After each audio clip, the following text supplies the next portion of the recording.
Indonesia sedang berada di persimpangan sejarah. Transformasi digital terus melaju.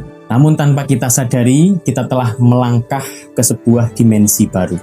Kehidupan berbangsa dan bernegara di ruang digital. Hari ini, interaksi sosial, denyut ekonomi, hingga panggung politik tidak lagi hanya berpijak di atas tanah. Semua telah berpindah ke ruang digital. Namun, sebuah pertanyaan besar muncul. Siapa yang sebenarnya menguasai ruang digital kita? Sadar atau tidak, ruang digital yang kita tempati hari ini bukanlah milik kita sepenuhnya. Ruang itu terfragmentasi, terpecah, dikuasai oleh beberapa kepentingan kelompok, kepentingan global, dan tenggelam dalam distorsi informasi. Hoaks menyebar tanpa bendung. Judi online merusak sendi generasi. Fitnah dan manipulasi mengaburkan kebenaran. Akun-akun palsu menciptakan realitas semu.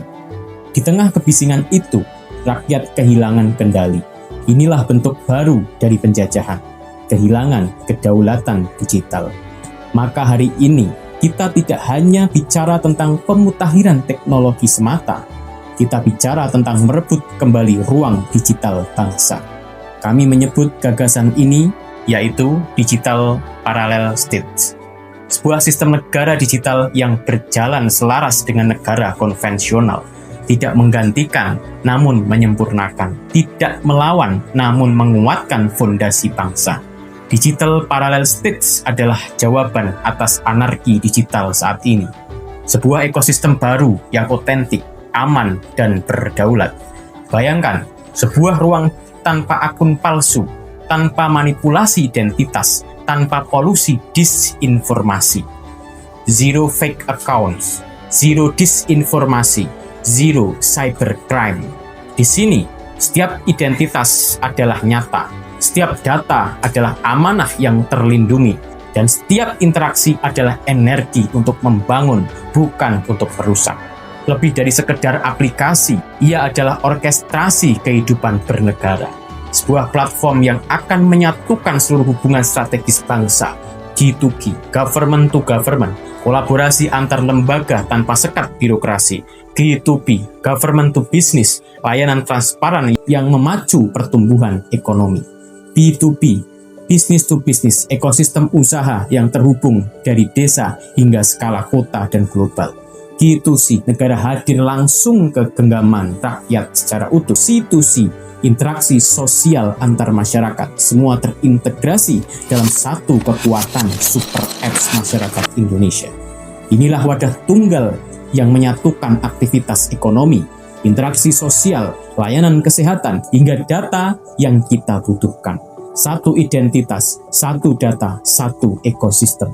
Tidak ada lagi sistem yang terpecah-pecah, tidak ada lagi rakyat yang dipusingkan oleh birokrasi digital yang rumit, dan semua ini dimulai dari desa. Desa bukan lagi objek pembangunan, melainkan akar dan pusat gravitasi data yang hidup. Setiap desa menjadi penjaga kedaulatan data. Setiap warga menjadi subjek dalam sistem, dan setiap kebijakan nasional lahir dari realitas akar rumput yang akurat. Terhubung secara nasional, namun tetap berdaulat secara lokal. Inilah evolusi sejati dari SPBE, sistem pemerintahan berbasis elektronik. Bukan sekedar mendigitalkan dokumen, melainkan transformasi total cara negara melayani di era baru.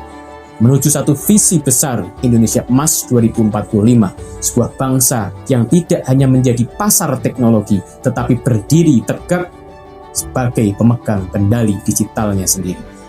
Dari desa, Indonesia membangun ulang martabatnya. Ini bukan sekedar inovasi, ini adalah gerakan. Ini bukan sekedar sistem, ini adalah arah baru masa depan bangsa. Digital Parallel State dari rakyat, oleh rakyat, untuk kedaulatan Indonesia.